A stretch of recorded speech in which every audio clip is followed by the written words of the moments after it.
Welcome everyone. Today we are going to solve another interesting DSA problem which is titled as set matrix zeros. So let's try to understand with the problem statement. So you will be given a list, basically a two-dimensional array. So there is an array and inside there is many arrays. So this is list. Basically, this can be also represented in a two-dimensional grid form. For example, 111 followed by another array 101, then followed by another array 111. This can be represented in the grid form as you can see here on the left side. And the problem statement says that whenever in this particular grid representation, if we come across a 0, here in this case, this is a 0 we come across. Corresponding to that 0, any row, like the row which aligns with the 0 and the row which aligns with that 0 and column, both all the elements should be replaced with 0. As you can see, this is the row and this is the column. So all the elements which comes in that row and column should be assigned as 0. So this particular grid representation will transform into this form as you can see. And similarly, its list of list representation will be modified like this form, like it becomes 101, 000, 101. So that is the problem statement. So we have to identify the zeros in the grid representation and we have to transform this particular thing into this kind of a form, and similarly it will have an impact on the list of list representation. So how can we do that? So what could be our method? Since we understand the problem statement, let's try to solve it. I expect some space to solve it.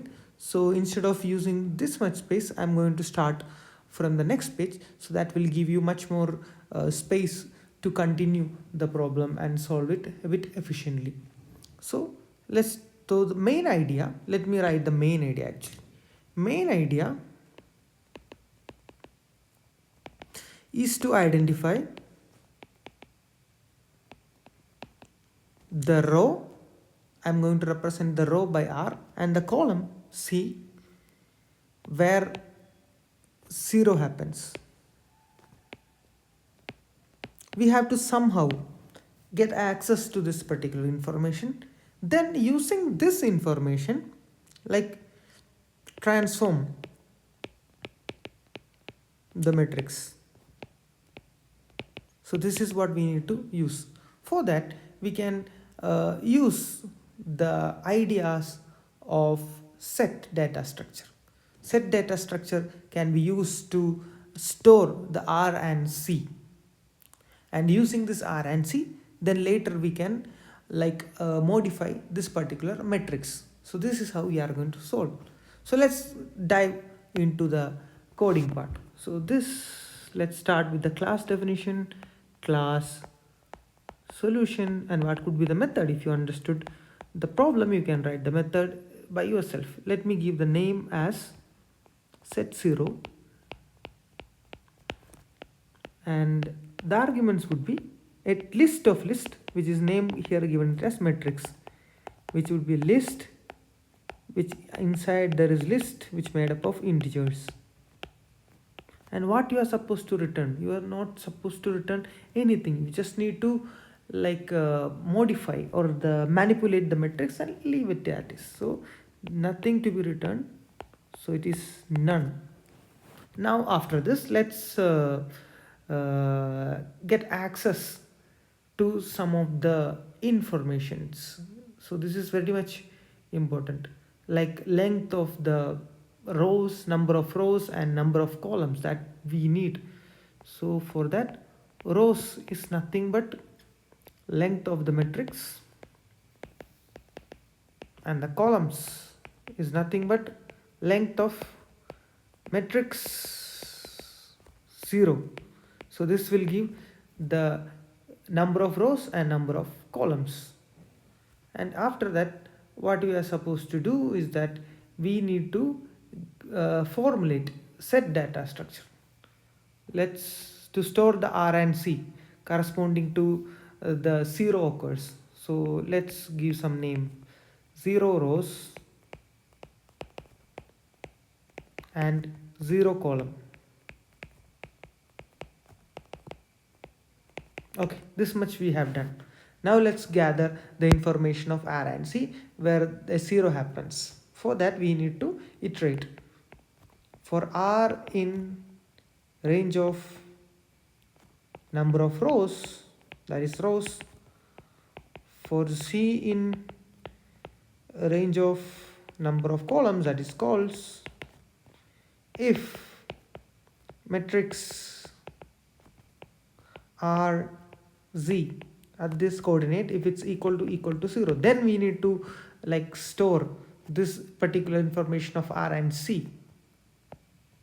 0 rows dot add R, zeros dot 0 columns dot add Z. So this will, using the set data structure, this will avoid repetition. Once we have got the informations of R and C, then we can use it to manipulate this matrix. So for R in range of number of rows, that is rows. For C in range of columns,